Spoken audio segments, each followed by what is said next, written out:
If anyone can show me one example in the history of the world of a single psychic who's been able to prove under reasonable experimental conditions that they are able to read minds. And if anyone can show me one example in the history of the world of a single astrologer who's been able to prove under reasonable experimental conditions that they can predict future human events by interpreting celestial signs. And if anyone can show me one example in the history of the world of a single homeopathic practitioner who's been able to prove under reasonable experimental conditions that solutions made up of infinitely tiny particles of good stuff dissolved repeatedly into relatively huge quantities of water have a consistently higher medicinal value than a similarly administered placebo. And if anyone can show me one example in the history of the world of a single spiritual person who's been able to show either empirically or logically the existence of a higher power with any consciousness or interest in the human race, or ability to punish or reward humans for their moral choices, or that there is any reason other than fear to believe in any version of an afterlife, I will give you my piano, one of my legs, and my wife.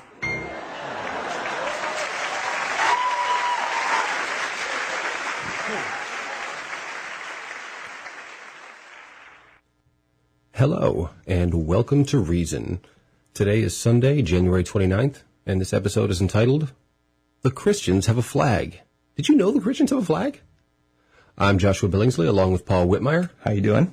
And this podcast is coming to you live from sunny Buffalo, New York. Reason Podcast is a weekly discussion of events, current and historical, from a skeptical, rational, and non-theological perspective. Reason Podcast is brought to you by The Offensive Atheists and the atheist community of Buffalo and Western New York.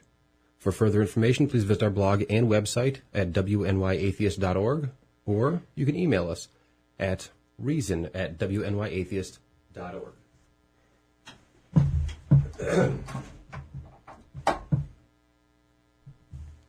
The Pew Forum on Technical Difficulties.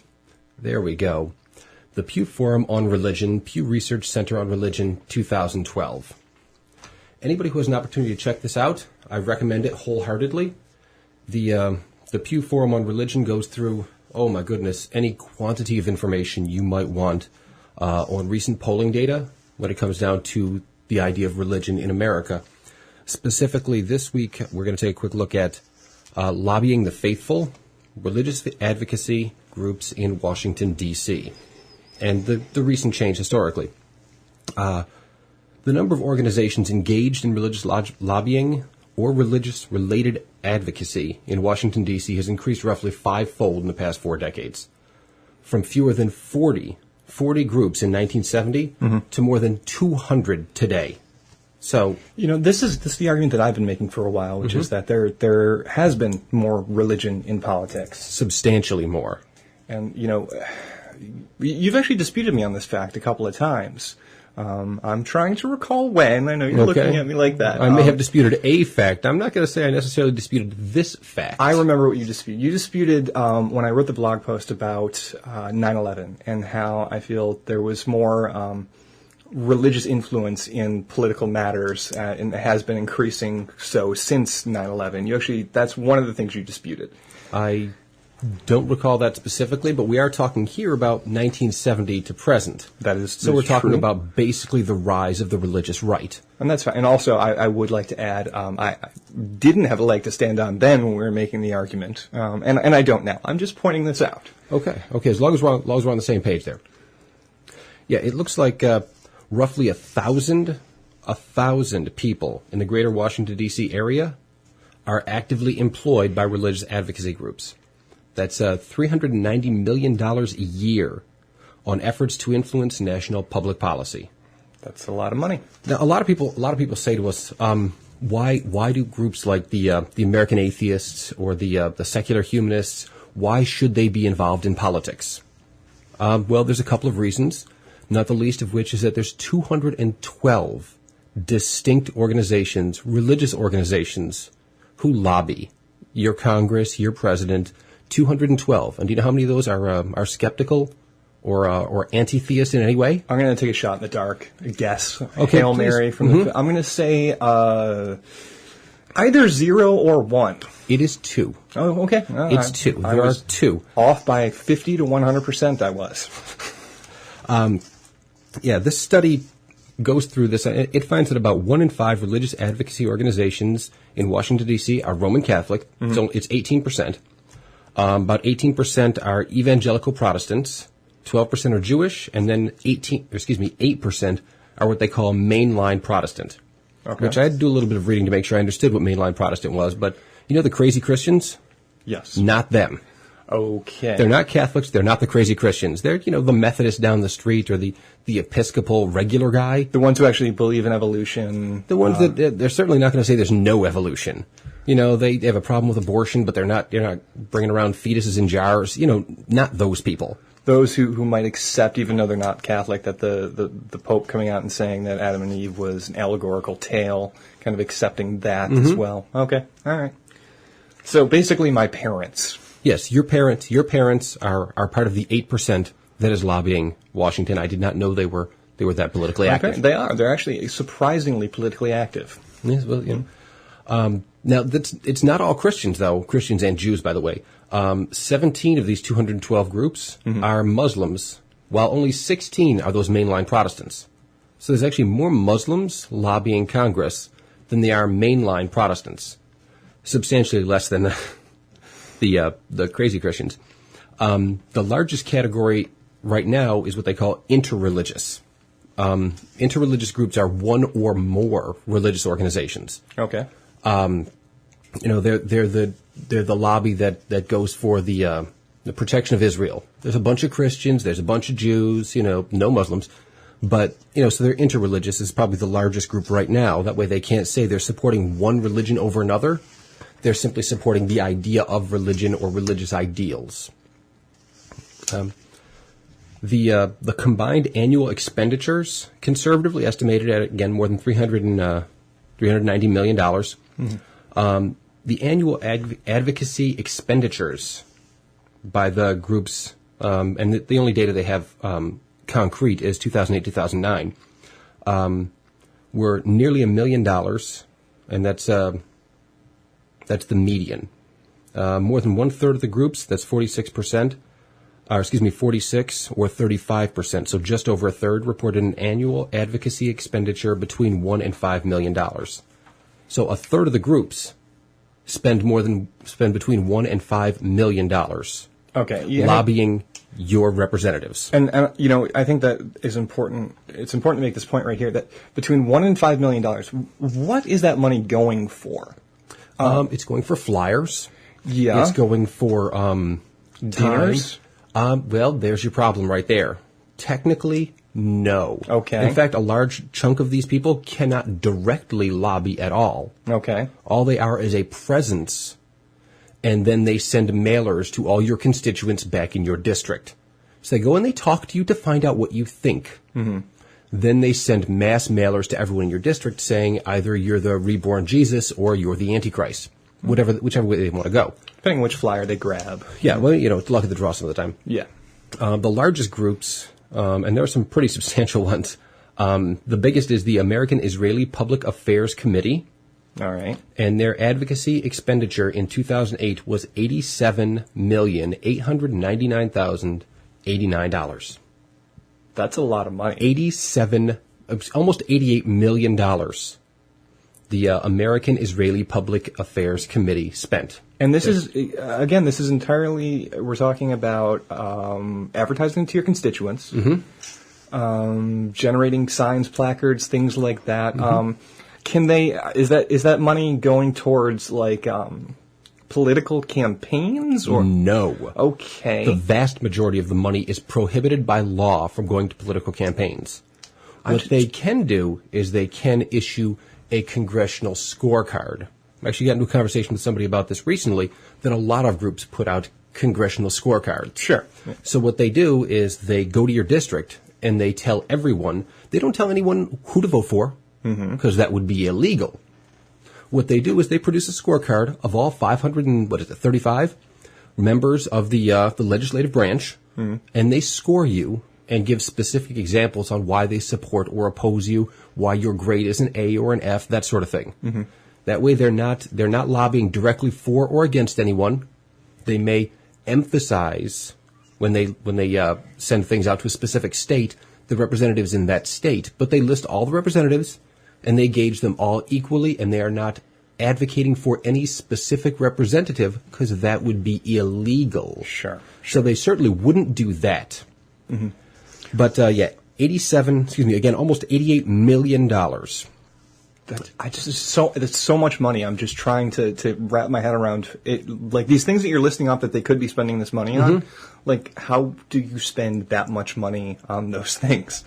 Well, it's not that hard. You put up a few billboards, you do a few robocall campaigns, you have people that get paid going door to door, handing out leaflets and flyers that are paid for with phone numbers that have phone banks that are staffed by people who are answering. I mean, they really want to find ways around the idea that they can't promote any specific candidate to promote specific candidates. I mean, so they have to do a lot of dancing, and it costs more money to dance. I mean, if they could just stand up there and say, hey, vote for Gingrich because Romney's a Mormon, they can't do that. Well, this is like the legislative equivalent or the day-to-day politics equivalent of the political action campaign, which their entire purpose is within political campaigns. This is kind of the other side of the coin where you're talking about now that someone has gotten elected, you're talking about basically the same thing a political action campaign does, except for instead of influencing who to vote for,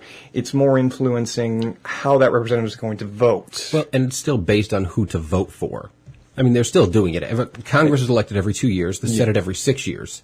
So, you're always, especially in Congress, but in all the branches, you're always running for re-election. Yeah. All they have to do is say, you know what, that guy hasn't talked about abortion enough recently. We're going to make a big stink in, Iowa or New Hampshire or Nebraska. We're going to make a big stink about abortion, so the representatives there have to go back to their constituents and give a speech, have to stand on the floor of the Senate and, explain why they, why a zygote is alive and why it's a person with, a signature and, conversational Spanish or whatever it is. You think they'll still be doing all that if we solved all those problems last week? I know we solved all those problems last week. Well, they still have the gays. Yeah. They've got the gays. True. And gays seldom have abortions. So it seems the gays and the religious right should be in cahoots.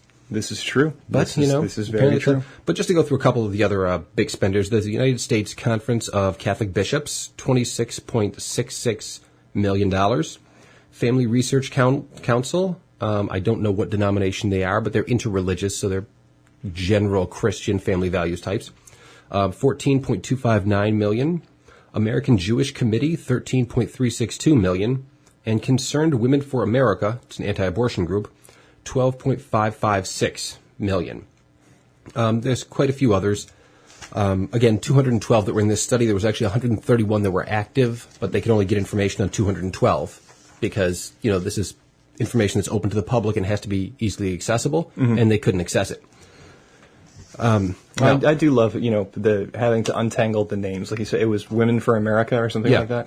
Because it's never a clear statement of women against abortion. Right. Well, I actually had to look that one up because it was one of the big spenders. I had to look it up and find out where they were, and their website is very, very vague. Yeah. I had trouble figuring out exactly what they wanted until I went into a few of their mission statements, and they said, "Oh, there you go. You hate abortion." Women for America. I'm pro-America. I'm pro-women. Yep, that's exactly. That sounds like a good deal to me. But apparently, it's a front. It's a front. Yeah. Now, the Roman Catholic, the Protestant, and the Jewish advocacy groups are the most numerous. There's 124 of them, specific. And again, that's taking out the interreligious. These are strictly Catholic or Protestant or Jewish, and they make up 58% of the advocacy groups. Now, I did say there was some Muslims. There were some secular groups. Again, 2 secular groups. They're pretty far down on the list. I'll give you the numbers for them in a minute. More than 8 in 10 of the 212 religious advocacy groups operate as non-profit, tax-exempt, and they're under Section 501c3 of the IRS code. Now, we were just talking about this earlier today, Paul. Yeah.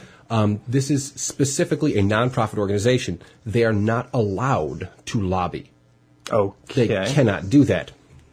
They're not allowed to devote a substantial part of their activities to lobbying as defined by the Internal Revenue Service. Now, we know the Mormons recently got into a lot of trouble on that Proposition 8 thing because they did something like $20 million to fight gay marriage in California. Mm-hmm.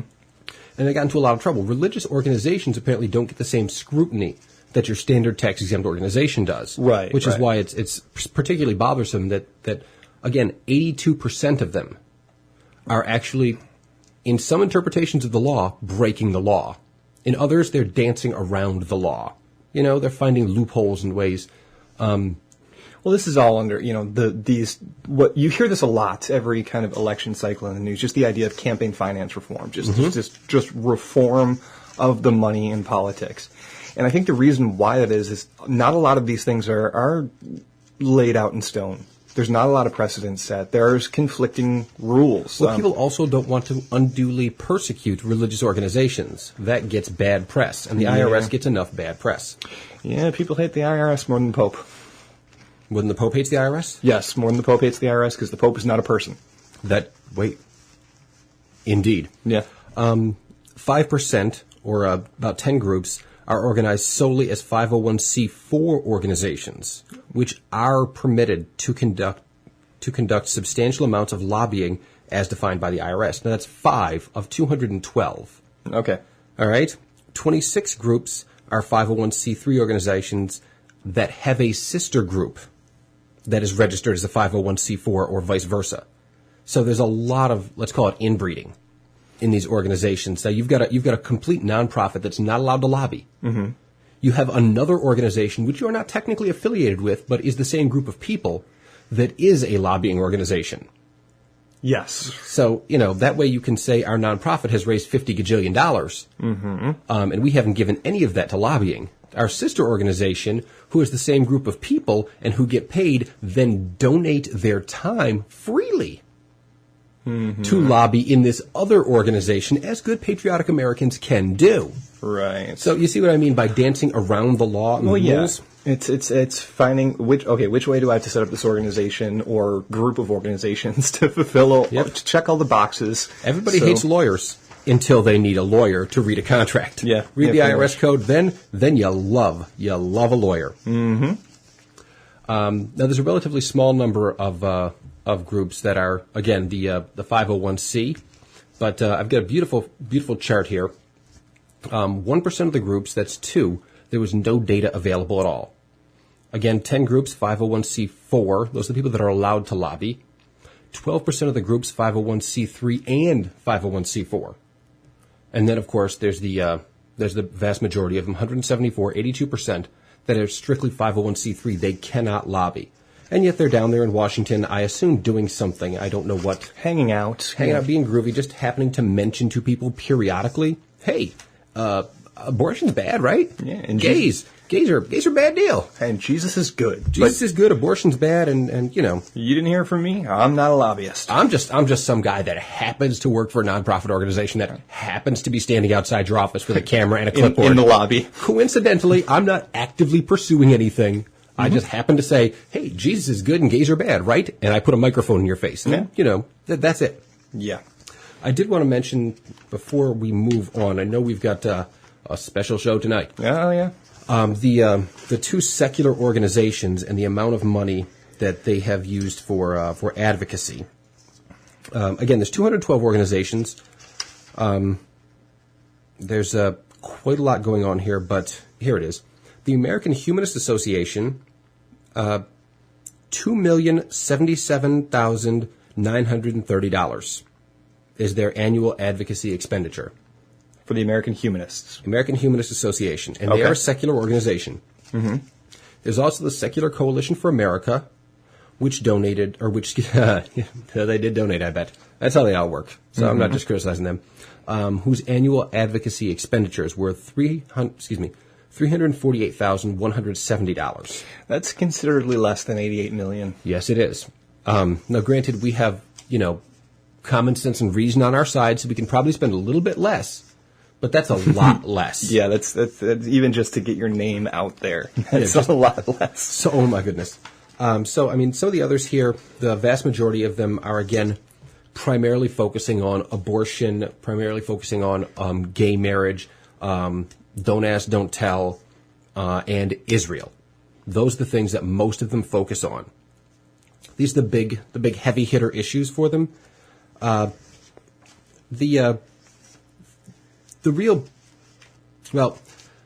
decreases in advocacy as time has gone on, because we just had, probably the biggest recession, at least since the 70s, but probably since the Great Depression. Yeah. So all of them have gone down a few $1 million.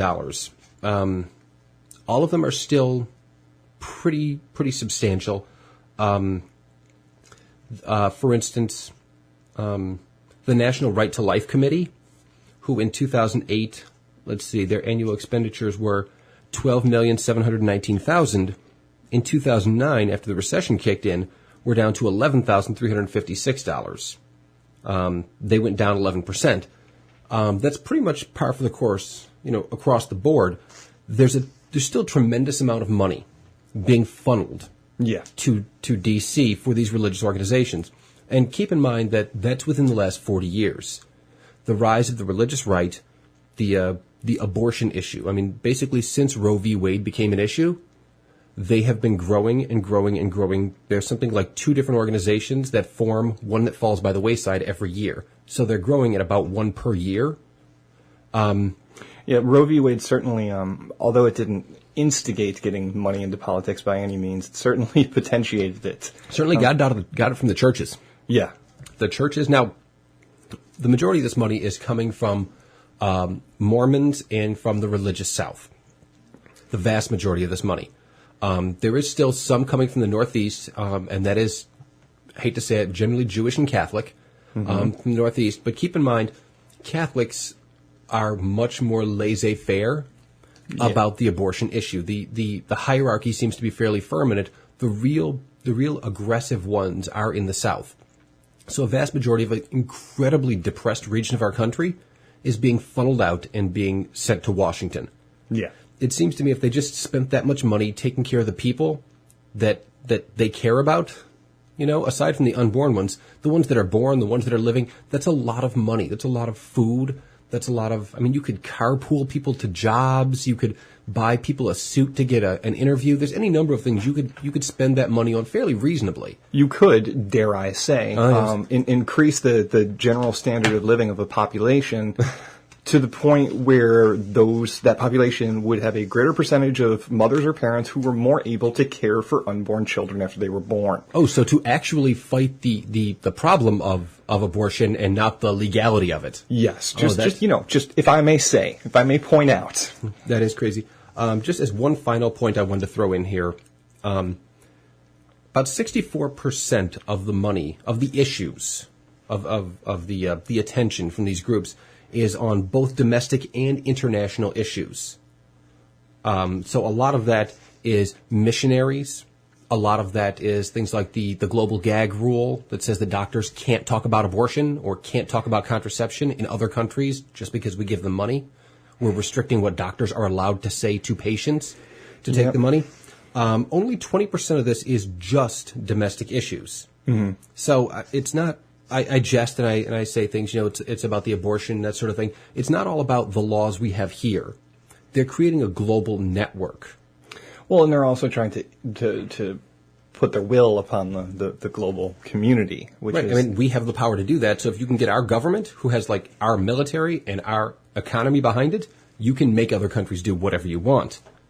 And that's, for example, a little bit off topic, but truth be told, it was the American government who said, around the world, pot should be illegal, and it's pretty much the case because of that. So, lobbying the American government to get things to change around the world, it can be effective. On the other side of this, just to give them a little bit, there are some other issues that they do actively advocate for. So, these are not, I don't want to demonize everyone. Human rights, poverty and economic issues, peace and democracy, national security, tolerance/interfaith dialogue, religious freedom, the energy and environment, and then, of course, lastly is family issues. So, they do lobby for a lot of really good things. A lot of them have tag-alongs. your global gag rule, or you're cutting money from this or that. So there's a lot of that going on, but they're not entirely. They shouldn't be demonized in its entirety. Well, it's an unfortunate, it's part of politics. There's no way to immediately say, well, we need to stop all this from happening, to get the lobbying out of Washington, to get the hundreds of millions of dollars a year out of Washington. I mean, I think the system would kind of collapse. So I would agree. It is what it is. I think my greater issue is not that the lobbying exists, but what most of the money in lobbying is being spent for. It's also the perspective. There are a lot of good, hardworking people that don't belong to a church that actively takes a tithe. So the church ends up with more money, so they get the opportunity to, push through their agenda while pushing other agendas. They're looking for peace and harmony. Sure. And they would like to, peace and harmony and Christian churches. Peace and harmony and Bibles. Food and, bishops. That sort of thing. So they're pushing a good agenda, but they're tagging along with it, the religious dogma. Like you do. All right. Well, okay. So, we have a bit of a special show today. We actually have a special guest, and that guest is going to be Scott Burdick, who's a filmmaker and an artist. He made a film which is available on YouTube called In God We Trust. He's going to be on in just a few moments. We're going to talk about some news and then kind of move into a discussion about his film, why he made it, and the whole kind of story behind that, which is pretty interesting and plays kind of right into this idea of a discussion about religion and politics. So, before we go on to the news, just to say, if you have any questions for us or for Scott, the phone lines will be open. You can give us a call. The number is 424-243-9589. And there's also the chat room at blogtalkradio.com. So we'll be watching that as well. So just to talk about a couple of things that have come up in the news, Josh and I just wanted to mention real quick. The thing I was going to talk about is an article from the Baltimore Sun, which is addressing this thing that's come up in the news recently, which is Obama put politics over country when he killed the Keystone XL Pipeline. So I've been listening to people talk about this this Keystone XL Pipeline for a couple of days now, and this Baltimore Sun article states that President Obama put his own political needs to keep the votes of environmentalists, and in doing so, he put that ahead of the country's needs when he killed the oil pipeline. The oil pipeline, which would have created tens of thousands of badly needed jobs, and which would have been a reliable source of energy from a friendly country, that country being Canada. Mr. Obama's excuse was that more time was needed to assess the risks involved. Never mind, it had already been studied for more than 3 years. Can you imagine someone putting their personal self-interest over what undeniably would be best for the country? Undeniably. Now, if this doesn't convince people of the true motives of this president, nothing will. I've just read you the entire article posted at the BaltimoreSun.com. Josh and I have a couple of things to say about this. Yeah, there's a couple of issues, aside from the fact that Obama didn't want to, break the law. Yeah. You're required to do an environmental impact statement, and they had recently moved the pipeline so that there was no environmental impact statement because they failed the last one. Yes. So they're just going to move it someplace else. So they didn't technically fail here. Let's push it through as fast as we can. Why are they so dead set on cheating? The cheating is one of the things that bothers me. Yeah, the story goes like this. So they proposed a path for this pipeline to go through, coming into America and through America. And as Josh stated, environmental impact studies are a requirement in order for this to become, be certified, to be accepted by the government and put into effect. And they did the environmental impact studies. And the pipeline failed, meaning it was going to disrupt the environment in a way that was unacceptable according to regulations that were already in place. And so the company, the organization that was putting in the pipeline said, okay, no problem, we will move the location of the pipeline and then do a new environmental impact study. And based upon that new environmental impact study, we can decide whether or not it can be approved or not approved. And they had a deadline of sometime in January when Obama was going to have to make the decision on whether or not to approve this pipeline. And they said, absolutely, certainly we'll have the environmental impact study done at that time. They did not have it done. Nope. So for Obama to approve this pipeline would have been contrary to the regulation that says that there must be a satisfactory environmental impact study.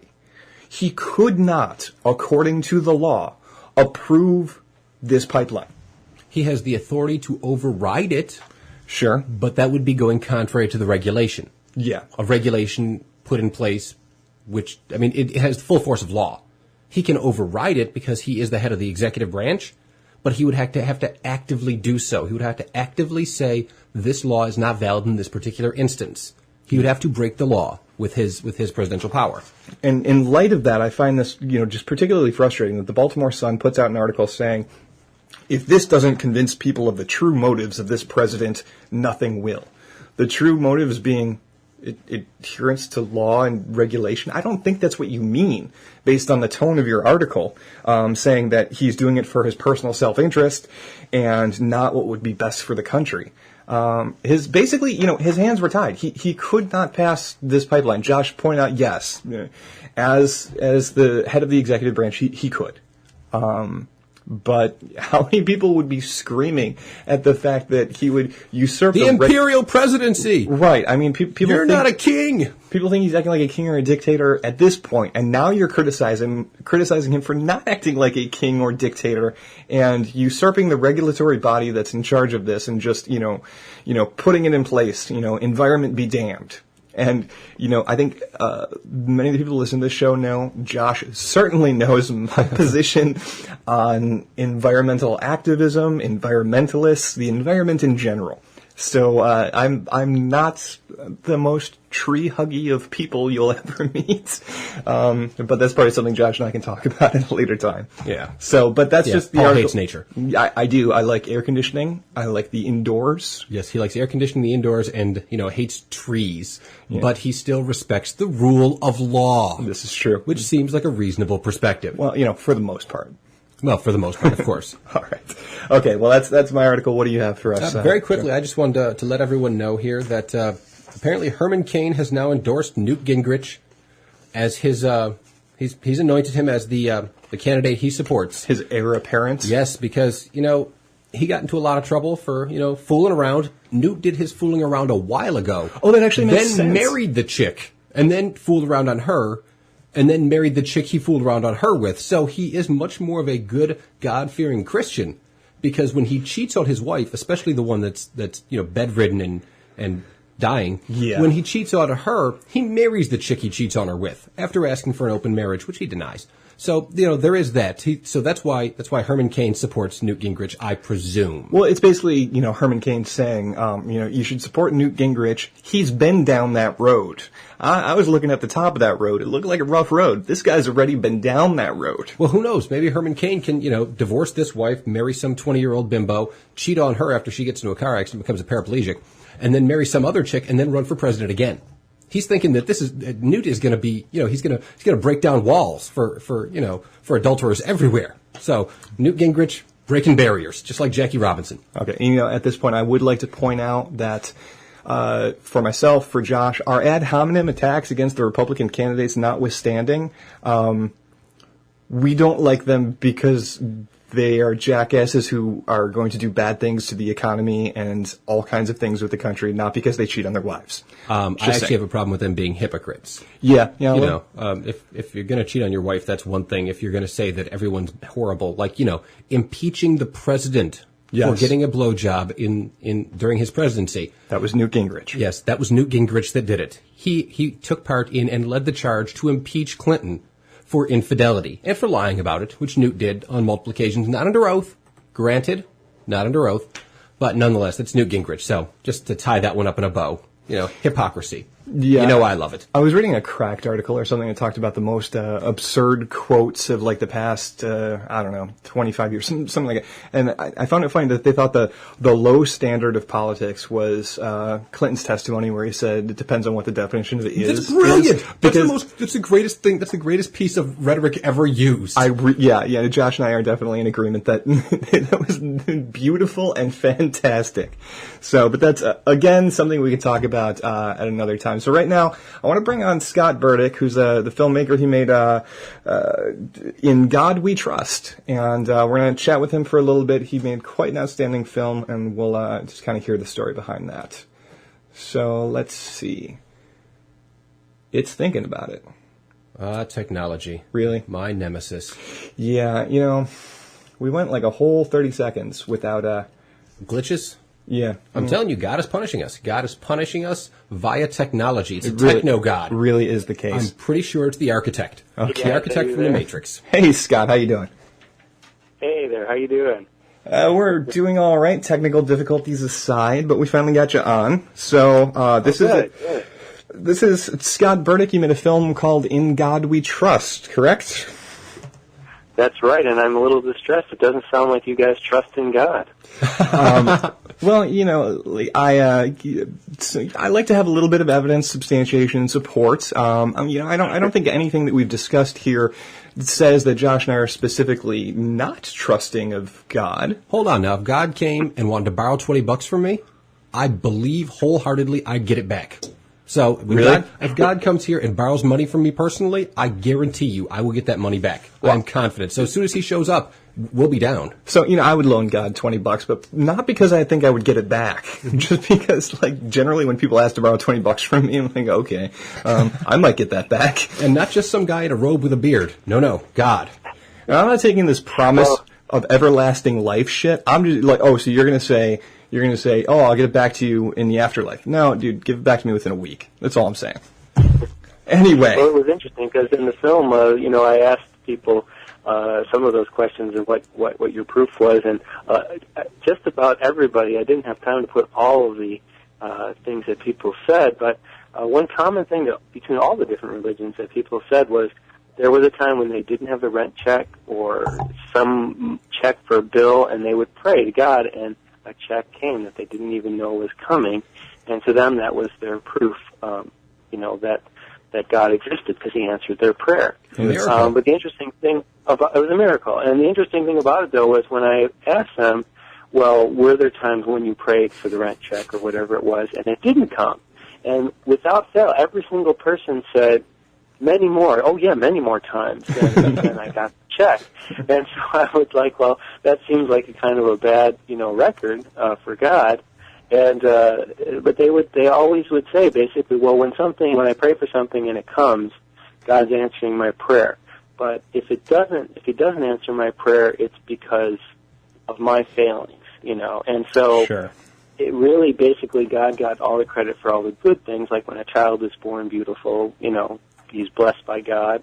But if he's born, deformed and to die in pain in 2 days, then it's not God's fault. So it's a good job, He just gets all the credit, really. It's a really convenient way to work that whole thing. When I come to work drunk, it's because I stay up late thinking about work with alcohol. When I come to work sober, it's a miracle. This is true. And my day-to-day life. Well, Scott, why don't you start off by just telling us, where did this the idea for this film come from? How did this whole thing kind of start for you? Well, it started for me really kind of in a strange way. I didn't really intend, I'm going to go out and make a documentary and look for a subject like I guess a regular filmmaker would. Basically just near where I live, the town nearest where I live kind of in a rural area of tobacco farms in North Carolina. And there was a whole controversy that happened while I was actually out of the country painting, my wife and I, on a painting trip. And when we came back, I heard about, first you saw Christian flags everywhere, and I had never really even seen a Christian flag before. I didn't know there was actually a flag. And so I asked about it, and somebody gave me a videotape that a church by us had made, which had a rally with our senator and our state representative, and 5,000 people showed up, about almost the population of the town. Some of the people were from out of town. And they gave speeches, and everybody was waving their flags, and they literally say, if you see in the film, the speeches say, anybody who's not Christian, who doesn't agree with having a Christian flag up at our public Veterans Memorial in the public park in town, that they should leave town and that people should encourage them to leave. I'm not sure in what method they meant to encourage them to leave. I bet it was deliberate that was unclear. Yeah. Right. And so I was really and when I found out that what had happened was an Afghani veteran who'd come back from the Afghanistan war, who wasn't a Christian, actually complained to the city council and said, well, we shouldn't have a memorial that's built. It was built with some donated funds, but also money, taxpayer money, and of course it's maintained at taxpayer expense. He said, well, I really, no other veterans memorials have religious symbols on them, and I'm a veteran, and this doesn't represent me, and so would you please take this down? And they at first refused and told him they would pray for him. He's going to hell, and then when he had contacted the Americans United for Separation of Church and State and the ACLU, they sent a letter, saying they would sue, and it was very clear that they would lose the lawsuit, so the city took it down. And that's when the rally started. And all the Christians in town got really mad and wanted the city council to put it back up, and basically kind of a campaign of, threatening and, I'm going to be boycotting anybody who'd be against it. It's really just the real thing was that was unspoken, like in those words about running people out of town. But I mean, they said it in the rally because if there's nobody in King who will sign the lawsuit, there is no lawsuit, and we can have the flag back up.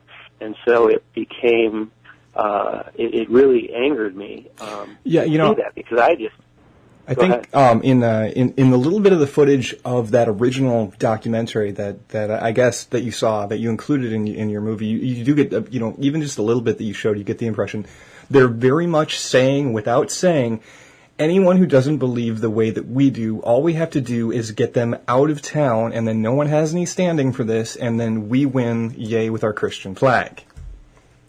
Right. Yeah, and that was really became kind of the subtext of the whole film. I mean, the film goes through what happened with the flag over a year, and them coming up with a policy, lottery system to have people submit flags, which of course were almost all Christian, because people who weren't were intimidated not to submit. But really then the bigger issue for me as I started interviewing people was, just their belief and religious beliefs. So I interviewed several different religious groups, and it was surprising to me that really all of them really felt like if they were in charge, they would want to have, their religion be in charge. And I shouldn't say all of them, because there were Christians. I had like James Dunn and Barry Lynn, who's a reverend, who is the head of American United, who threatened a lawsuit, and Brent Walker, who's of the Baptist Joint Committee in Washington, and he also, that whole committee fights for religious freedom and separation of church and state. So it wasn't really like I'm an atheist myself, but it wasn't really atheists versus Christians. It was there were people of all faiths who were on both sides of the issue. Yeah, I think that's pretty clear in your movie. You do have some commentary by some people who out and out are saying I'm an atheist and blah blah blah, but a lot of times both positions were espoused by people who were, reverend this and minister that, and were, basically saying things that I was very happy to see, which were things like, listen, this just isn't according to the Constitution. This just isn't correct. So, right. I think it is pretty fair and balanced regarding that. So, you came back to town. And, you watch this documentary, this whole kind of thing is occurring. They've taken down the Christian flags, and now all these kind of protests and things are going on. And so is it at that point you basically decided to pick up a camera and just start interviewing people? Like, how did you get into that process? Yeah, in fact, when I watched, it was just like an amateur kind of camera set up to film the rally, and when I watched it, I was really, really upset and angry, and I had told my wife, actually, that day when we watched it and we'd come back, I said, we're putting the house up for sale tomorrow. I'm not going to live, with people who are this intolerant and who are, this, narrow-minded, and that would do something like this. And, as I thought about it, I read Hershey Ali's book, Ayan Hershey Ali's book, and some of the things that, she had gone through were, what's worse than this? And one of the quotes that I'd always loved from her was when she said, ignoring intolerance is cowardice. And so I really felt like, I didn't feel like I could really do much, but I felt like, well, at least I could, try and do something, at least do something that would show that I don't agree, and that I'm not going to be bullied by them. I don't live in the actual city limits of King. I'm just outside of it, unincorporated, so I couldn't actually, sign on to a lawsuit or anything. But I did have a video camera that I'd gotten to film some art videos that we had been doing, a high-definition camera. So I decided that I was going to just go down and start interviewing people with kind of like a vague idea of doing a documentary on separation of church and state. And so that's what I did. I just started going down to the Veterans Memorial where everybody was doing all these protests, and then just interviewing people about their beliefs. And I never disagreed or in an argument with people. I just asked them questions. And I never said my beliefs either, and it was fascinating because everybody there, nobody ever asked me until months later what my religious beliefs were. They just all assumed that I must be a Christian and that I was on their side. And I let them think that because I knew they wouldn't talk to me otherwise. Because, some of the people would say to me directly, you can see an atheist, from a mile away. They can't hide, Yeah, you can see it in their eyes.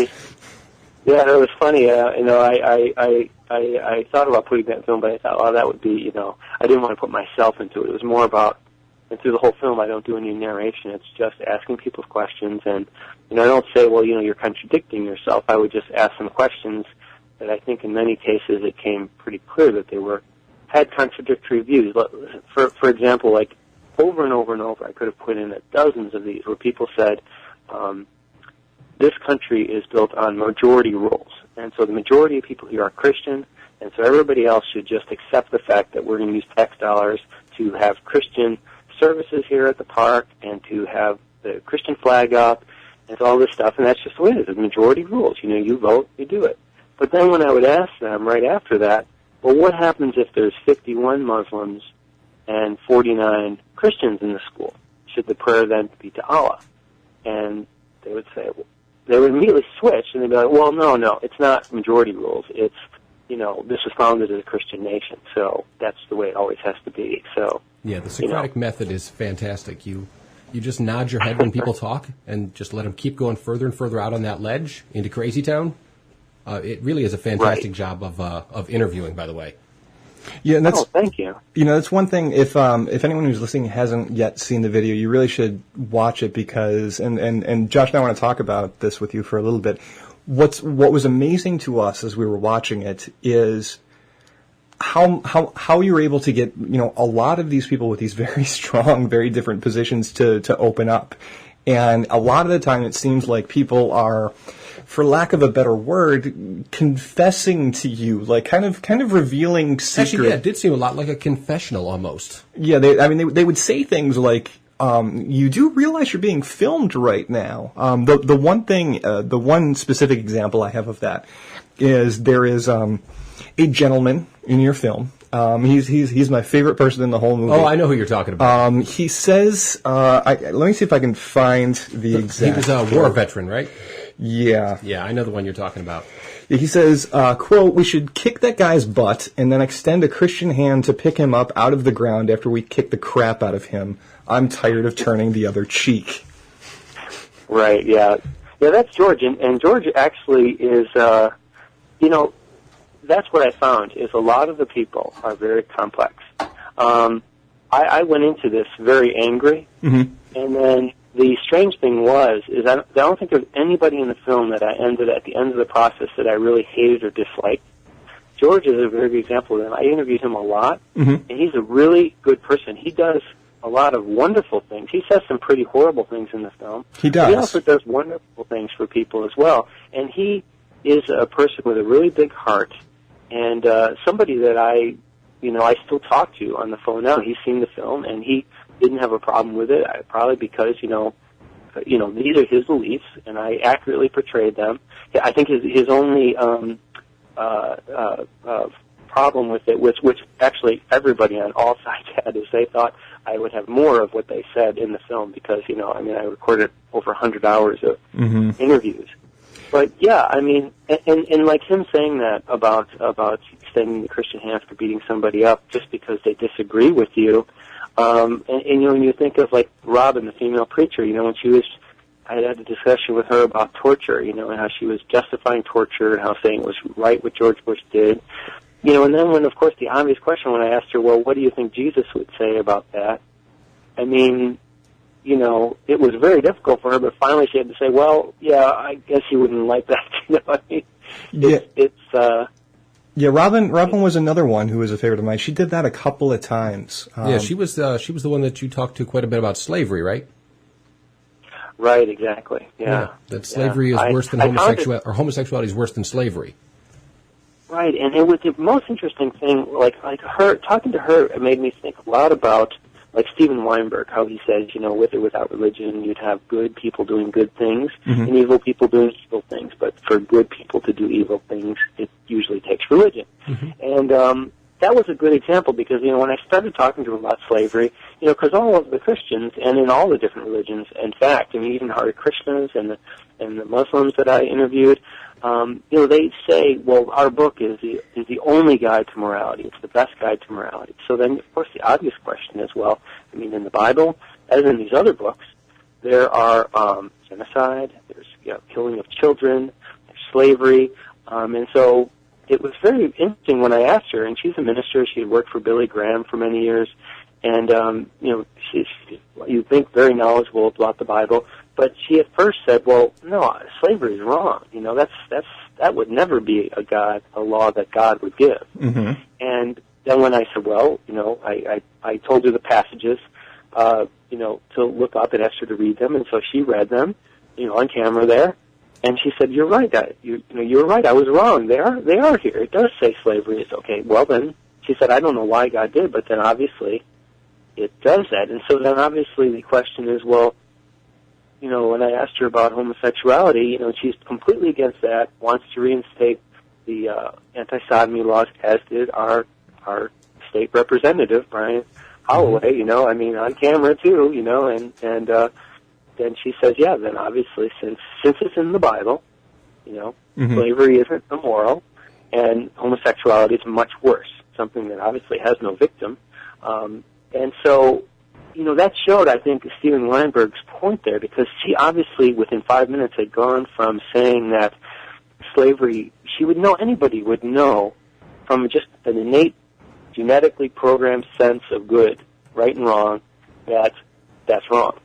And yet, it was short-circuited, to, again, take this very good person, I think she's a very good moral person, and to get her to say something like that, to me, took the Bible, took religion, it just took her whole moral sense, and it could turn it around. And I think that's kind of the message in a lot of things. And it wasn't just the Christians, I had, I had Christians, and I had Muslims, and I had many other groups, Mormons, and different groups who all admitted that they would kill women and children, they would kill their own child if God told them.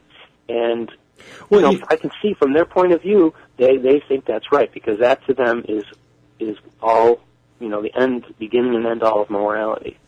Well, I do want to go ahead and talk about, there's some interesting things about both Muslims you have in the film and the Christians' position on Muslims. We have, not exactly a question from the chat room, but I'm just going to read you a quote that somebody put up. I'm curious to get your response on it. The quote is, with or without religion, good people can behave well and bad people can do evil. But for good people to do evil, that takes religion. So that was, kind of put up in response to what you were saying on Robin's position. You have any thoughts on that particular quote there?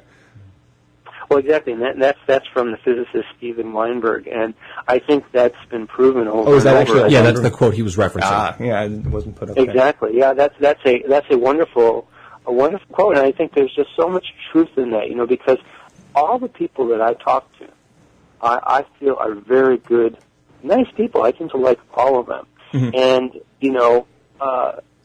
they again, some of the things they say in the film seem really shocking, if God would ask you to kill your child, would you? And, for them to say yes, I mean, it's under no other circumstances except for the fact that they would be told that this was what God wanted them to do, would they ever do something like that. So I think that just kind of proves that point. And then that's why in the film we continue on to then how do you know that your God, that your particular religion is the right one? Because if you're going to do atrocities, and people would say, I mean, well, the Muslims who flew the plane into the World Trade Center, they obviously also thought that was what God wanted them to do. Right. You can't dispute that. And they would say, well, they were mistaken. They were tricked into thinking that was the right God, but really ours is the right one. And so when I'd ask them, well, what's your proof? How do you know this is true? And without fail, they'd say, well, it's not based on evidence. It's based on a feeling. It's based on faith. I just know it in my heart that it's true. And that's the disturbing part to me, is when you are going to, put so much faith in something just on a feeling in your heart, and then there's 100 other different religions that have as deep a belief in it. That's the problem, I mean, if you're so going to be so certain, that's why I loved having somebody like James Dunn and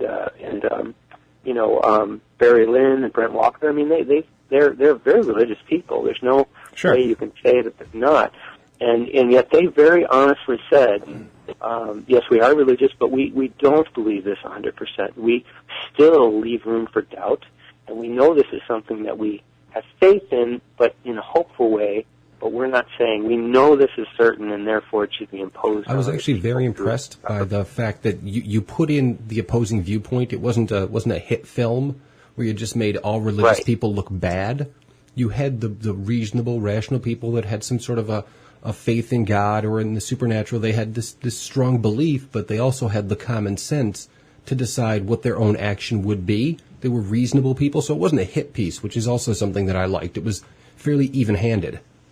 Yeah, and there weren't. So that's definitely what I wanted to do. Yeah, and there certainly wasn't a lot of. You didn't spend. I'd say little to no film time. Basically stumping people. Most of the time, it was people, clearly espousing what their position was. Maybe there was a couple of questions from you, but it wasn't a whole bunch of. And I really hate to say it because it's awful, but it wasn't a gotcha. Oh my God! No, Paul. There was a nice gotcha moment. I hate to say it. There was the gentleman who'd served in, I believe it was Afghanistan. He had a Muslim person in his troop. Yeah, I wanted to talk about that, actually. That's probably my favorite part of the whole movie. Yeah, what if he lived in the town and wanted to put up the Muslim flag, and he did the mental backflips to try and find a way to justify that, his loyalty to his compatriot and his God idea and the whole thing. It was fantastic to watch, and you didn't poke him, you didn't attack him, you just laid the question out and let him answer it and sort of walk through his thinking process, which is really fantastic to watch. And it's really, what's really nice about that 2 minutes of the film is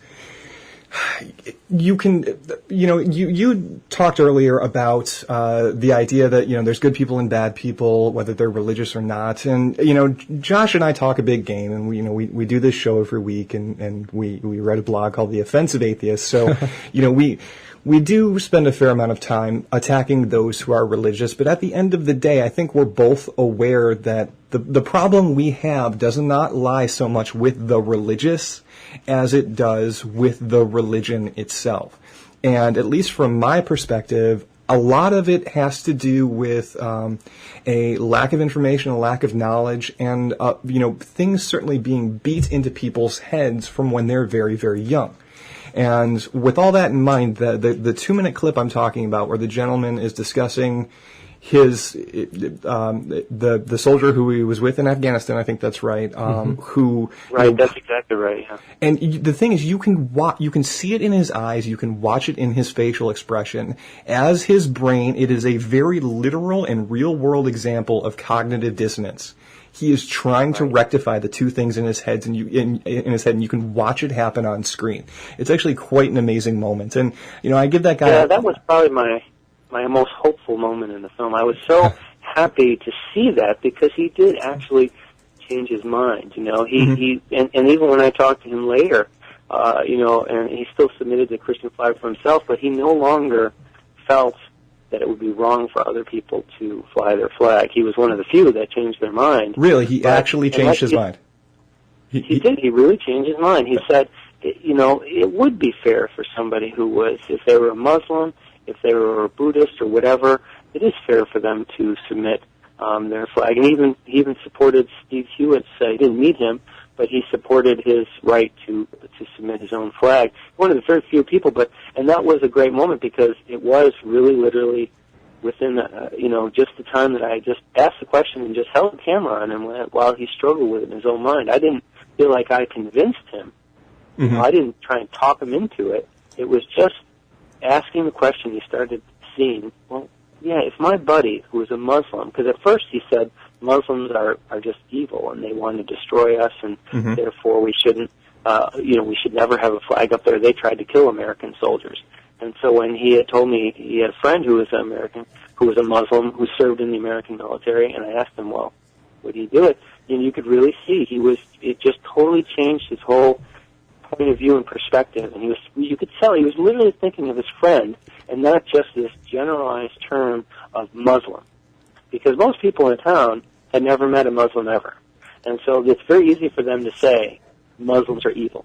And I think that's kind of what happens, even in racial issues or gay issues. Mm-hmm. If you've never met somebody like that, it's a lot easier to just generalize and say they're all evil. But then once you start to meet people who are black or Asian or gay, and you realize, wow, they're certainly, you can't all be, because this guy's really a nice guy or whatever it is. And I think that's what was happening to him. He was the first thing that popped into my head when I watched that. Historically, this has always been the case with people that are racist for one way or another, but they work in you work in a factory, and Lenny, the black guy down the line, well, he's okay, but he's one of the good ones. Right. So the first thing that popped into my head is one of the good ones. Another way to get around that mental block that those people are evil. Well, except for Lenny, the one that I know, that guy's all right. The rest of those people are this way. It's a great way to do the mental backflip. To justify, liking this guy, even though you've just claimed that everyone in his group is horrible in some way or another. Right, and I think what's great about what's happening now is, things like the internet, things like, just listening to people's podcasts or going to people's web pages, that idea that I work next to Lenny and Lenny's all right is kind of becoming globalized. Mm-hmm. We're able through the magic of the internet to technology, see a lot more variety in the sort of people that we interact with. Even if it's this two-dimensional artificial online interaction, it's better than we had. And I think it leads towards education, which leads towards those kind of ideas going away. Mm-hmm. Right. I had the same experience in my own life, because I grew up in Chicago, mm-hmm. in a pretty much all Catholic neighborhood, mostly all Catholic, and went to Catholic grade school, same one my mom had gone to, Catholic high school with the Jesuits, and, just didn't know that many people from other religions. There was a few, but homosexuality especially was something that, in this more immigrant neighborhood, working class neighborhood, it was just absolutely seen as, a horrible thing. Mm-hmm. And I just inherited that from the people, in my town. My parents never talked about that or anything, but it was just something everybody knew. And so, and again, I was also very Catholic, and I believed it just as much as the people in town here believe their thing. And so it wasn't until I went to art school and actually met people who were gay that, it only literally took me just meeting one person and realizing all that I'd been told was nonsense, Right. That this person wasn't a monster. And I had lost my faith in high school on my own, just reading. I didn't know any other people who didn't believe. And so I kind of felt a little bit isolated in that, because just on my own reading history and things, I gave it up. And so it was, so when I interview people, I really don't feel like superior. Mm-hmm. Even people who are anti-gay or whatever, I feel like they just don't quite have that experience yet to really see, how wrong they are. Because, I was in that same place, and that's why I feel like making the film, and I hope that people can see it. That's why I love having it on YouTube. I mean, so many people can see it. It's been amazing to me. Yeah. In a couple of weeks, how many people have watched it. I really didn't expect that at all. But I think that is how the process that you open your eyes, just like you're talking about the veteran who started to think about that and to change his mind, put himself in the other person's shoes. Right, and it's an important. I'm glad that you said that the way you did, because it's a lesson that I'd say Josh and I certainly could use to hear again. But we do try our best with it. But one of the things that we see in the atheist community in general is sometimes there are people who do come from the perspective of, oh, I believe the batshit crazy stuff too. And, until I was in high school and started reading, or until I was in college, or until I met this group of people, so on and so forth, I was able to kind of realize where my thinking went awry. And I say that with the idea of what you're talking about when you're interviewing these people, and even though they have beliefs that you may not consider to be true or accurate or anything like that, the idea of moral superiority is... It is, I don't want to say it's rampant within the atheist and skeptical and it's pretty rampant free thinker community, but it's a lesson that we all could use to hear. I mean, Josh is one who would state that he never was religious. You were atheist. I was born without faith. Right, but you still have, and there's plenty of things that you believed when you were younger that were stupid that you don't believe now. And I think that's true for everyone. He's shaking his head no. He's like, I don't know. No. I actually didn't. I didn't have very many beliefs. I've been this smart the whole time. So you were free of Santa Claus, huh? I actually was free of Santa Claus, oddly enough. Which is, well, you really were. Then okay, there you go. Yeah, my mother never wanted to positively lie to me, so she never affirmed or denied the existence of Santa Claus. She just danced around the issue so that she never had to lie. And, I figured that one out pretty quickly, and, then went ahead and told all the kids in school, but, Well, I mean, I do take your point. I think that's very true, and that's something that I've struggled with, too, because, you do feel like once you realize this is nonsense, you want to tell everybody. You want to say, boy, why won't you listen to me? Yeah. But you have to realize that's the same way they feel. I mean, you'd have to say almost 100% of the people in the world think they're right, whether they're Buddhists or atheists or whatever. To me, the core difference that I'm not trying to tell people, you must believe what I believe. What I try, and things I write on my website or doing this film, the most important thing to me is to change people's way of evaluating truth. Mm-hmm. So I think if you're evaluating truth just based on a feeling in your heart, or it's because it's been what you've been told, versus switching to actually being skeptical and looking at things rationally and through evidence-based. Some sort of evidence-based approach. Evidence-based approach. You never know anything 100%. And I think that's the real difference between the way I was when I grew up religious and the way no matter which religious group they are, is they will say, I think you saw it in my film where the Hare Krishna woman was just a wonderful lady, how she said, when I finally came to this, it answered every question I ever had.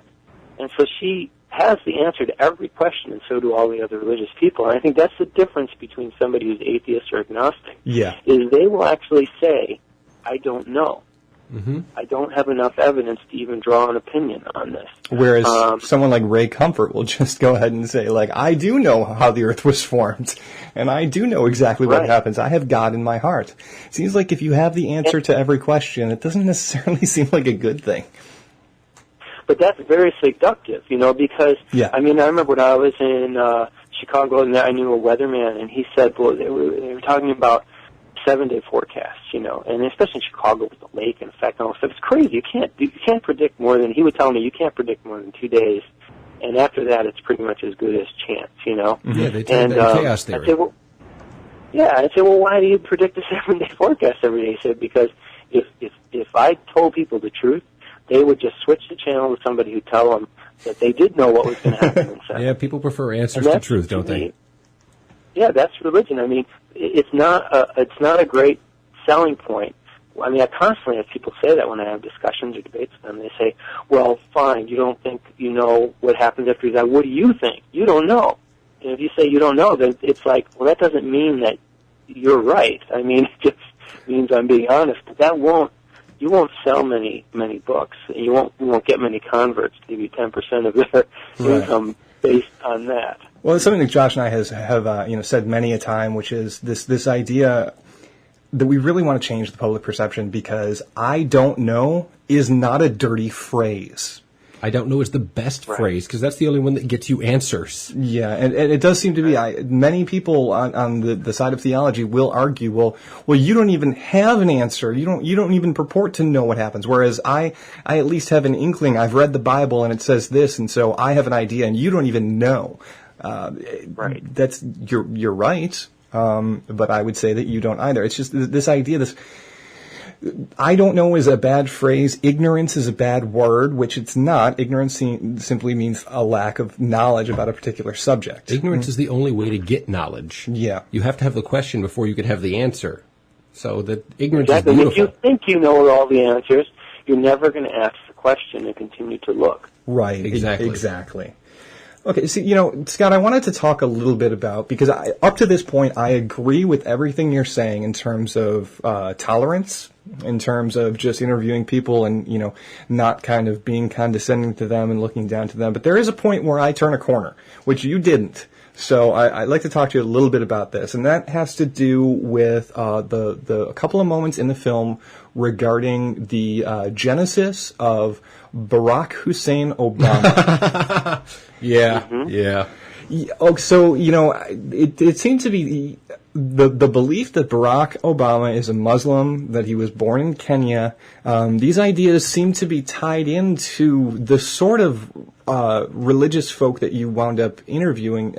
I was not surprised that the same group of people who were saying the things about religion were also this group of people who in your documentary were saying things like, I believe in all my heart that he's a Muslim. We'll never know that he's a Muslim because he's never going to come out and say that he's a Muslim, but he's a Muslim. I mean, and that was our state representative. Yes, yeah. Josh and I both looked at each other. We're like, really? Oh God. Yep. Politics at work. So, I mean, was that a minority opinion that you kind of highlighted, or was that a common consensus among these people? Yeah, that was definitely not a minority. Now, it's not it doesn't mean everybody in King believes that.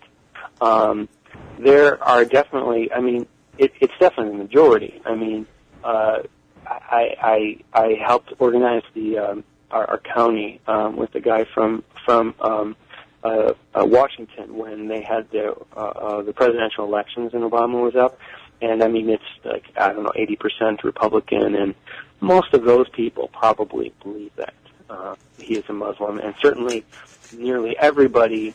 I don't think I met anybody at the flag who was supporting the flag and putting it back up, and that were Christians that didn't believe that. They all pretty much believe that. I could have probably put in 20 people saying that same thing. Again, even our state representative. And it was funny, too, because when I interviewed him, I would ask, the first time I asked somebody that about Obama, do you think he's a Muslim born in Kenya and stuff, I was really hesitant because I thought they were going to say, well, that's so insulting. Why would you ask me something like that? Do you think, that's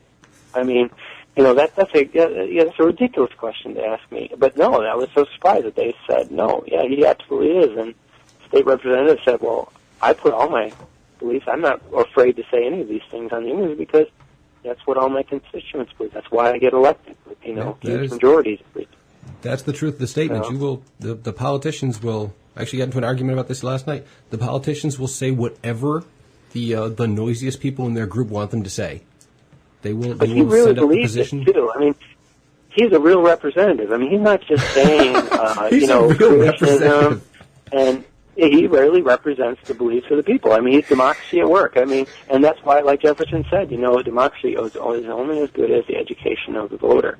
And, so if people believe in supernatural beings or whatever, they're going to elect people who really believe in it or that say they believe in it. But I do believe that Brian Holloway honestly, deeply believes all the things that he said and that the other people said. He certainly comes across. He certainly comes across as convincing in a lot of those things, which is honestly. Although I will say another one of the gotcha moments that I did notice was when you asked him, okay, for example, when he said there's tons of documents that show that we've been religious all this time. This is a Christian nation. And you said, okay, like what? And he says, well, it says, in God we trust on the money. And you ask, when did that go there? And you never answer it in the video, which is nice because he doesn't, you picked the one point in history that I don't know. You didn't follow that up with the 1950s during the Red Scare. No. You let that one fly by. That was nice because you just threw it at him. Said, like what? Yeah, actually, I cut to the historian saying that was in the 1950s. Yep. Yeah, it was just a chyron at the bottom of the screen. A few minutes more, I remember that though. But it was this moment of he was like, "Oh, you can't just ask me to pull some one date out of all these millions of dates that we're talking about." I'm not good at dates. The reason I thought that was a fair. Right. Well, the reason I thought that was a fair question was because right before I asked him that question, he had been a teacher, high school teacher, for many years before he became a representative. I think he's in his third or fourth term. And he was a high school history teacher. And right before that, he talked about the fact, he was kind of bragging and saying, well, you can trust me. I know this stuff. Mm-hmm. I was a history teacher. I taught global economics. I did this. So, he's kind of selling himself as a historian, as an expert. So, he said, well, I could give you tons of examples, he says, of the fact that our founders wanted this to be a Christian nation and didn't want separation, church and state kind of thing. And so then, I think that's a fair question. Then if somebody says they're kind of an expert in history and things, and so I asked him, could you give me one example? And he struggled and he came up with, it says, in God we trust in the dollar bill. And, I cut to a real historian who said, no, that was brought in the 50s. It was, E pluribus unum was the national motto. And so then when I got back to him and I said, well, I had interviewed a historian and he said that was in the 50s. He said, oh, well, that's my one weakness in history, the dates. And, I said, he couldn't come up with anything else. He just said, well, there's tons of others. The argument from authority only works if you can verify that you are, in fact, an authority on the issue. If you're challenged one time and you can't do it, the argument from authority sort of falls apart at that point. Yeah, in the example that you brought up. Yes, in that one example I don't know, but I know millions of others. Don't ask him. But there were other examples people brought up, which actually threw me when I first started interviewing people, because there were about 12 different examples that people brought up. Facts that they said. One of them was that the first Congress had printed 20,000 Bibles to give out to service members and schools. And they had a whole series of 12 of them. And at first I was like really thrown because everybody said them. And it seemed very authoritative. And I was like, well, gosh, I don't know. I mean, I know I like history, but I don't know it perfectly. I'm like, and maybe this is more complicated. Maybe this has evolved more than I thought. I know it's evolved over time. And so I tracked that down, and that all came to, you probably have heard of David Barton. Yeah. He is a historian, really a historian. His book on the founding fathers is the most popular book on Amazon on the founding fathers and on history, and it is the official book that is used by all Christian homeschools. And he's on that Texas board, that decides what goes in the textbooks and all that. And he's made millions and millions of dollars. And he wrote his books, and as James Dunn says in the film, his books are in every congressman's office. You see them displayed when I went there, and I saw them as well. And literally, they are untrue. I mean, some things he just distorts, but things like the 20,000 Bibles, if you look into it, which I did, I went to the historian at Monticello, and Chris Rhoda is somebody who wrote a wonderful book that goes through all of these lies, David Barton and some other ones. He's the most prominent one now because he was on Glenn Beck all the time and on Fox. That's where all the people in King learned it. And she wrote a book called Liars for Jesus. And she has a website, also liarsforjesus.com, where she goes through point by point each one of these things. For example, the 20,000 Bibles, which I think I recorded about 4 or 5 times him saying this on Glenn Beck. And basically a publisher had requested that the Congress bought this, but the Congress said no, turned it down. And so, but he states they did buy them. And so there was a whole series. I mean, I could have made a whole film on just that, but it's pretty obvious he was lying. I did want to point out, too, Scott, you do, at least with a couple of examples, you do go through very nicely with a point-counterpoint. The 20,000 Bibles was one of them. Another one was the statement that the House of Representatives was a church, that Jefferson... Yeah, I like that one as well. That Jefferson brought in the military marching band to play hymns. And right. and you kind of I don't remember the exact person you had on to kind of put the opposing position. That was to John Ragosta, and he's the author of Wellspring of Liberty. He's at Monticello, and he wrote that book about how in the Revolutionary War it was the Baptists and Methodists who fought really for. It was them who actually insisted and won separation of church and state and religious freedom. Mm-hmm. So he was the one who... Yeah, there's a lot of really interesting stuff about that. I wanted to get kind of to the bottom of your film here because I know we're kind of getting low on time. We still have a little bit of arguing to get to. But the one thing I wanted to talk about was at the end of the film, or pretty much close to the end of the film, was the thing that it certainly bothered me the most, and I know it kind of bothered Josh as well. So what happened, and correct me if I'm wrong on any of the facts of how this specifically went down in the town. The Christian flags were up, then they took the Christian flags down, and then after a while with the protests and the whatnot, they wound up having a lottery system where they were going to allow individual town citizens to fly a flag of their choice if they were one of the 52 chosen for each week of the year. Right. And that's right. So what according to what I gathered from the film, what wound up happening is there was either the Christian flag flown or no flag. Those were kind of the only two things that happened because people were talking about putting up an atheist flag or a Hindu flag or a Muslim flag, but no one actually wound up doing that. It was either just the Christian flag or a week with no flag. Is that correct? That's kind of how that went down? Right. That's correct, and there were two people who were drawn. Stephen Hewitt, who is the Afghan veteran who brought the suit, he'd actually probably be a great person for you to interview sometime, too. He's really well-spoken and very brave for standing up to this. I mean, he really did receive a lot of threats and a lot of pressure, and he didn't have a business they could boycott, but his wife, had her job threatened, and, I mean, he was pretty brave for standing up to this. Yeah, she was a school teacher, wasn't she? Exactly, and that was his bravery in doing that is amazing. Because I mean, people were as you heard people in the film say they would beat him up, and I heard much worse things that people wouldn't say on camera. I would assume. And so he submitted flags, and he submitted 4 flags for himself, and he actually was. All of them were drawn. It was funny, and he says in the film, I wonder who God's side is on, since I was drawn for all my flags, and a lot of other people weren't drawn for anything. Mm-hmm. And so he did announce that after the lottery, sometime after, that he was going to fly different flags, Muslim and atheist and different ones to do it, and he really got hammered. I mean, the media was out there all the time. I mean, this was on the national Fox News and all kinds of stations picked these things up. It was just a big rallying thing, and and then the other group that was picked, which was Peace for Life, which is a group of women in town, and they're the only ones who would go public as opposed to the flag as well, and they got a lot of threats as well. Their position was they just felt it was inappropriate to have any religious symbols on the memorial, and they felt that if they put up a Muslim flag or something else, it would basically just cause, trouble and violence, and so that wasn't what their group was for. So their statement was to have no flag. And Steve, I think it's turning to that.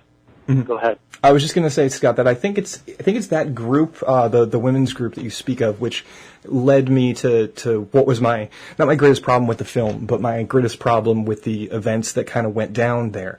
And that was, so this town basically had this lottery, and people, were elected, and they're offered the opportunity to put up whatever flag they want. And there's a moment in the film, pretty much close towards the end, where on one of the weeks, and I think it happened for most of the weeks, but on one of the weeks in particular where there was no flag being flown, Christians were out there surrounding the monument holding Christian flags. Yeah, that bothered me quite a bit. And that was exactly no. That was the thing that probably. And the days. Go ahead. I was just going to say that was the thing that probably pissed me off the most, because it was, to me, it was so insulting, because it seemed as though there was a consensus The town came to a consensus, okay, you can fly your flag this time, we can fly our flag, and everyone was on board and everyone agreed, and then at the end, those with the Christian flag said, screw you, we're doing it anyway. So that was the thing that kind of bothered me the most about the whole situation. Yeah, it seemed like a jerky sort of way of doing it. And that's the interesting thing, is the town didn't really agree with that. Most of the people were against the public forum, as they called it, the lottery system forum. Mm-hmm. That was drawn up by basically the ADF. It's like a Christian law association, who was brought in. A man from Arizona came and donated this time, and it still cost the city like $30,000 in, their legal fees and their lawyers' fees to draw this policy up. But the town was against it. That's why they were doing the rally. They didn't even want that system, where somebody would have a chance to put up another flag. Mm-hmm. I mean, they were against that, and but the city officials, even though originally they were on that side too, when they saw that the city could lose $1 million, because they for sure would lose this lawsuit. Oh, absolutely. They did what I would say is the rational thing, but people were still against it. And so that was kind of their hope, was that they could overwhelm it with people putting in for Christian flags, and they could intimidate people kind of behind the scenes. And that's kind of what happened. There was only a couple people who submitted. There were many people who told me they were veterans of different faiths, and they were actually going to submit flags, but they ended up getting threats from their bosses, or their businesses were too in danger, so they didn't. But yeah, even with the no flag up, no other flag but the Christian flag flew. So there were 5 weeks that no flag flew with Stephen Hewitt and the one from the Pieces for Life. Only 5 days out of the whole year, 5 weeks. And yeah, they had to come out and, march and stand in protest with the Christian flag, which is their right. It's their legal right to do. That sounds familiar, Josh. Yep. We actually had an argument about this, so not Josh and I, but we had a coworker who... That's just what the lawyers say, that it's a legal right for you to come out. It's just like if you go to a park and you wear a Christian flag, or you wear a Muslim flag, or you wear a cross around your neck. Or a swastika. You're doing it. Yes, this is America. You can... That is your right, and or to burn, just like the people in, but you're right. It does seem, it's their rights, but just as if somebody wears a swastika, or like the people in Florida burning Korans, you can say that is really, that's really wrong, and you're just trying to inflame, or you're trying to push it in somebody's face. It might be wrong, but it's not illegal. And so, but it did seem like they were kind of trying to shove it in their face, and they went even to the extent where they actually, you remember in the film, they actually put crosses inside the box of the flag where it had the girl's father, who was being honored with no flag. They had to even try and go farther and actually put him inside the box. And then when she realized that and said, well, you can't do that, he threatened to break her arms if she touched it. And it's just, to me, that whole thing just really shows why, even when you try and do it through a lottery system, why there just shouldn't be any religious symbols involved with public things. Because really, you wouldn't have had any of these problems or threats or anything if it was just the American flag. So it does violate the Lemon Rule from the constitutional decision that says there's no undue entanglement of government in religion, and that seems to be the reason that they have that clause in there. In the Lemon Rule is that if you have to decide which weeks to do it, which weeks not to, it's an undue entanglement of government with religion, and so it's better not to have that at all. And that's part of the basis for the ruling that says they would lose. Yeah, and this idea of the 1 week this, 1 week that, certainly sounds like it was a settlement reached amongst the parties here, but it wouldn't stand up in court. Actually, there's no way it would pass the Lemon test. So there's no way. Well, and it wasn't a settlement between the two groups, because when they had these discussions, it was only the city and then the Christian law groups and some input from the church, the pastor of the biggest church there and things like that. It was the Christians trying to find a system that they could do. And it was fascinating because in the beginning of the thing, too, there was a rumor that somebody had submitted a Muslim flag. And it was so interesting to see Brian Holloway and other people. They were like, oh, well, this whole thing is wrong. We have to, the city just needs to get rid of this policy because we can't have that, So they were kind of like, hands down, let's get rid of the policy. Yeah. Right. And that's what it was. It was just to see if they could only have flag up, and then if it did come to that, they would cross that bridge, and maybe they'd have to, But that's the whole thing when you try, and it's like Madison said when he had, put in a National Day of Prayer at the War of 1812, and then changes, later said that was totally wrong. I shouldn't have done that. And he said, whenever you try and do things equally for all religions, really the dominant one tends to get special privileges either through threats or through, this thing. And that's why, he said it just shouldn't get involved with it because it's just there's no way you can treat everybody. This is true. Exactly. But on that point, since we're running a little low on time, I figure we can cut it off. But before we do, I did want to mention, before we move on to the argument, and as you're a guest, this is, as per our rule, you will be participating in arguing against either Paul or myself on an issue judged by the flip of a coin. But before that, I did want to take a moment and just, if you'll pardon me, pimp your website a little bit because you've got some fantastic stuff I've been looking at on there. Oh, thanks. ScottBurdick.com. That's ScottBurdick.com. For the listeners out there that are artistically inclined, there's some fantastic paintings here. I especially like the pseudo impressionism in a lot of the backgrounds. They're really fantastic. Oh, thanks. Yeah, I'm really pleased. I'm a big impressionist fan, and that really appealed to me. A lot of these are really fantastic, and anybody that has a chance should definitely check it out. Yeah, check that out. Also, you definitely check out Scott's film. It's on YouTube. It's his channel name is Scott Burdick Art. So it's all one word. Just take a look at that. And while you're here, while you're talking, got anything else you want to pimp for us, Scott? Oh no, I mean I'm not really plugging anything like it. That's why I like YouTube. I was able to just put it on there. It's free. There's no ads or anything, and so it's just about trying to share your ideas and viewpoints. So the democratization of intelligence. Yeah. Well, it's our position that your film is worth seeing, and we want to, point people to that direction as much as we can, and also your website. So, Oh, thanks. Yeah. Well, we'll conclude on that by saying, we really like the film. We're really glad you made it. We're really glad you came on today to kind of talk about what's going on. All this is happening in North Carolina. It's happened in the past couple of years and months. And we're up here in isolated New York, and sometimes the religious influence and the general zeitgeist doesn't hit us as strongly as it does other places in the country. So it's not necessarily nice to hear about what's going on, but it's probably good to hear what's going on.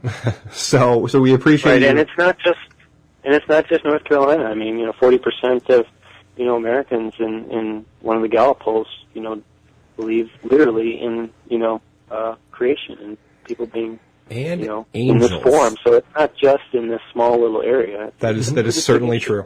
Right. It's nice to show things and let people that may live in an area that doesn't have too much of a problem, or at least not too much of an obvious problem, or sort of poke you in the eye problem, that this is still happening. You can say, well, in my town, I don't see any of this, so it's probably not happening. No, it's still happening out there. And much like what happened in any country where I'll call it a schism occurred culturally, one group can take over, and it spreads to your fairly liberal, fairly laid back, laissez-faire type, politically relaxed town. Yeah, these fights can spill over to you, be they the church and state, the abortion, the gay rulings against marriage, or what have you. These things spill over, and they spill over a lot. So it's good to point them out and let people keep up to date on them. Yes, I mean, certainly I have to, up here in New York on a regular basis, I have to explain to people who say things to me like, but, the Christians or the Catholics, they don't really bother me, they don't really do anything, I don't really see how it affects my day-to-day life. Why do you care so much? Why should I care? And I think your film is an example of, what's going on, not just in your small area, but across the country. These things are going on, and it's And I wouldn't have known about it. I mean, I'd lived here 17 years, and I would never have guessed that would have happened, or that that's what so many people believed. And that's what they're depending on. They're depending on that so that your ignorance stops you from acting. So more information is better. Let us all know, exactly what's happening out there.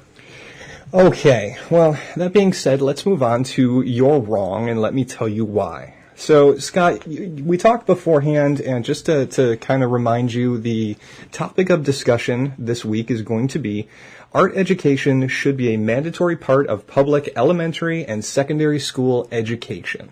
So that is the argument, and I guess, Josh, I think we'll start off by flipping a coin to see who's going to argue with our special guest here. All right, Paul, would you care to call? I'll take heads, and you take tails. All right. Heads it is. All right. That's you, sir. Now for sides. All right. Well, Scott, you're the guest. We'll let you call the coin. Do you want to take the coin, or do you want me to take the coin and then decide which side of the argument is heads and tails? If you can get through all that. You can take the coin and tell me. I have no problem either side. So.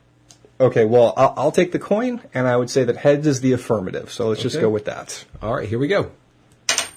So which side am I on? Oh, you're flipping out. Give me 1 second. It is tails.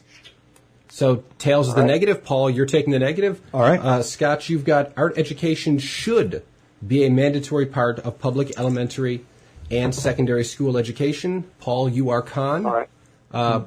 Who'd like to go first? So just, before we get started in too deeply here, again, this is just an exercise in rhetoric. We're just having a little debate, so let's see what happens.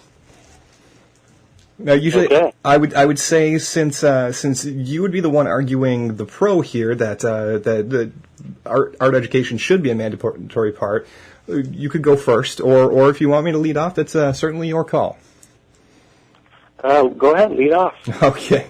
All right. Well, I think there is this assumption made, the idea that creativity is somehow beneficial to the education of our children. It's kind of accepted. We don't question that very much. We say, creativity equals good. Having music class equals an increase in the amount of creativity in children, and that equals good, or art class, and so on and so forth, where there's nothing really to substantiate this. And when you look at a society, and I used the example earlier of, let's just, we can speak of communist Russia. We can speak of a school system which took children at a very young age and tested them to find out where their particular skill set lied and placed them in that skill set in careers which allowed them to become mathematicians or ballerinas or musicians or art students. And Russia wound up having a very well-developed culture based upon this, and it did so without the advent of a mandatory art education program for all students universally. I guess my point would be that not all students can benefit from an art education program, and therefore making it mandatory for all students seems a waste of resources and a bad allotment of the limited funds that public schools have. Very good. Well, I guess, should I do the other side now? Sure. Yeah, what do you got? I guess I would say that I think that comes from kind of a misinterpretation of what art education is and really does. Because I don't think that you can separate creativity in like a separate category. Like, okay, we're going to teach creativity in this class, and I think that is part of the problem sometimes in art education, is it is seen as small because they just say, okay, we're going to have this separate class, and this is where you're going to be creative.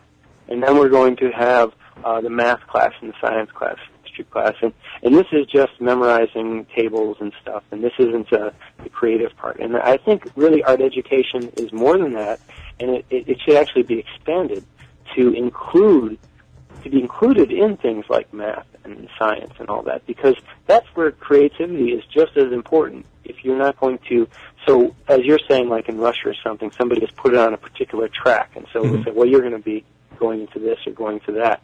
It's not only the artists that use creativity. A lot of the greatest scientists, I mean, if you look at Einstein and you look at so many of them, I mean, they were just lovers of music and art.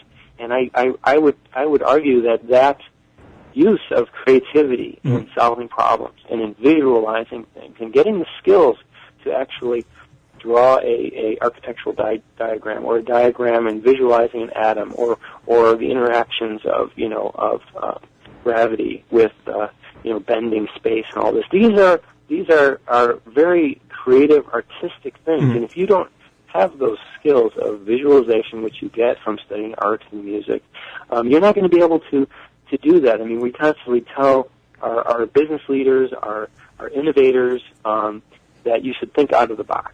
Right. And you can't just So Scott, I'm going to stop you there because it does seem like you've been going on for a while arguing the position that this idea of creativity is not inherently exclusive to art education, but is included in math and science and all forms of study. And so basically, from that perspective, it does seem like what you're saying is that you agree with me, is that art education should not be a mandatory part of public elementary and secondary school education, because the idea that the subjects of science, mathematics, history, so on and so forth should be taught using a more creative aspect throughout the entire course of education. And it seems like, by your perspective, what you're doing is simply reducing something like visual art education down to a learning of technical skills, such as drawing, painting, so on and so forth. So by your own description... creativity. Okay. It's creativity. And I guess it's probably similar to a lot of arguments, is we're kind of arguing on what the definition of art education is. You'd be amazed at how many times that happens. You'd be amazed at how many times that happens. That's right. And most of the times it's people defining the same thing two different ways, and so they never come. So, for me, art is not just sitting down and reading books about the old masters and all their names and being taught the technical way of drawing. To me, it is a creativity. Art is about creativity and learning those skills of actually how to measure and draw and things like that. That's good, and you need that even for science or for any of the different things. So you're saying that you believe that those creative aspects are present in math class and history class and science class, then? Well, I don't think they are. I think that they should be. That's why I think art education should be expanded. And I mean, it's okay if you have an art class as well, but I think it's more important. I have a mother and a sister who are math teachers, and they have really incorporated that. And my mother has had such incredible. She taught in Chicago at a very poorer school, and had just such incredible recognition for the way that she was able to bring children who came in way behind level up to level. And she would tell everybody that could ask. Well, she didn't just sit there and teach things. She had them draw them out, had them use creative ways of solving problems, using art and projects where they would actually build things and construct things out of paper and clay and apply the math to it. So that's, to me, what art education is. And when you segregate it into a very small class, then it's easy to pick on and say, well, we don't need this because it doesn't apply to anything in the real world. So that's, I guess, my definition of what art education is. And it sounds different than what you were kind of defining art education as, this segregated kind of little thing. Well, no, I'm actually defining art education just very, very literally within what the topic is. Art education should be a mandatory part of the public elementary and secondary school education. Now, in my rhetoric, I did actually make a more specific definition, which was kind of putting up a paper tiger to your argument, which is fine. It's kind of what we do here.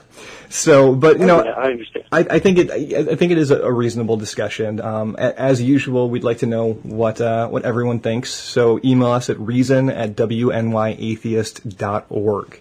Now, just to let you know, Scott, I taught college and high school. I taught high school for about 5 years. I taught both chemistry and theater. And so I am a bit of an art teacher myself, and I absolutely feel that art education should be a mandatory part of the public elementary and secondary school education. And not only do I feel like it should be included in the aspects of being creative within the classroom, whether you're learning science, math, history, or whatnot, but I do think it should be a separate class where you do learn about art technique, art history, so on and so forth, if only for that brief respite of sanity that it gives like more than half of the student population every day to go in and do something which I consider to be therapeutic, and I'm willing to bet as a painter you do too. Right, I do. Yeah, and it's fascinating too, because in this country there's a different way of thinking, and when we've traveled in Asia and China and Nepal and all these other Asian countries, it's fascinating because just about every single person would come up to us and say, "Oh, I paint as well," or I do art. And they say, well, not for, money or anything, but just for myself, to improve my own self and, my spirit. But here in this country, when I'm out painting on the spot, so many people come up to me and say, well, I used to like to draw and stuff when I was a kid, but, I realized I couldn't make a living at it, so I stopped doing it. And capitalism, so man. In this country, if it's not something you do that you're going to make money off of, a lot of times people think, well, then it's not worth doing in our culture. It's kind of like making my film, it's like I spent all this time and effort doing it, and, I really didn't do it to make money off of it, and I'm not going to, but it's, it's still worth doing, because you improve yourself. You did it to be on our show, right? That was you did it to be on our show, right? That was your entire exactly. Yep. That was the whole meaning behind it. And thank you for all the money you're paying me to be on the show too. That was really wonderful. We're going to send that check out tomorrow. I swear, it's in the mail. So no, we really appreciate you coming on the show.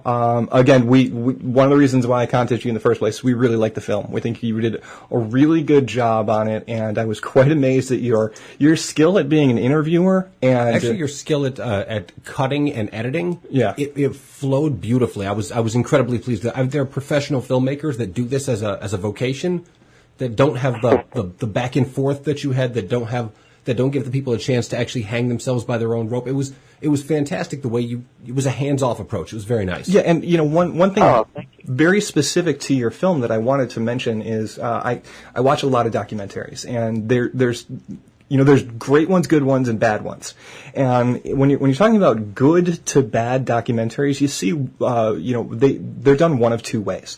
They're either done with a specific narration from the filmmaker, from the author, writer, so on, which is very heavy-handed and points out their point of view without allowing you to formulate your own.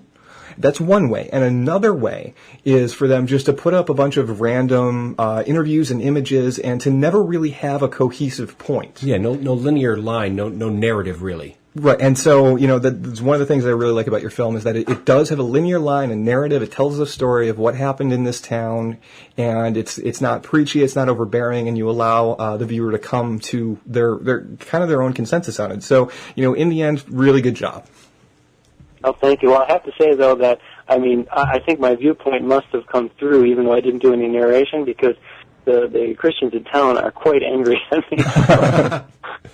So I think that they did get the point. Well, I will say this much. I have noticed that Christians tend to get angry if you simply record them and play themselves back to them. Which is all I did, right? Pretty much. So... All right. Well, thanks everyone for staying with us to the bottom of another episode of Reason. Thanks, Scott, for coming on and talking about your film. And thank you for being interested. Well, we certainly are, and we hope everyone who's listening goes out and checks it out. So we're going to be back next week, and next week we are going to be talking about aliens. Aliens, and we're not talking about Mexicans here. No, we're talking about aliens from another sphere in the sky. We might be talking about Mexicans. I don't believe that's true. Maybe we should argue about Mexicans. Maybe we will. Do Mexicans have flying saucers? Yes or no? That'll be the Maybe topic. That'll be next week's argument. All right. So, Josh, you have a quote to kind of send us off here? I do. It's by just to go back to the movie here. It's by Thomas Jefferson, a name that was thrown around a ton during your movie, especially by the hardcore Christians. Thomas Jefferson, in his notes on Virginia, said, "But it does me no injury for my neighbor to say there are 20 gods or no God. It neither picks my pocket nor breaks my leg." Thomas Jefferson, freedom of religion. All right. Well, thanks for staying with us to the bottom of another episode of Reason. We're at 1 hour and 49 minutes. So, there we go. Okay. Until next week.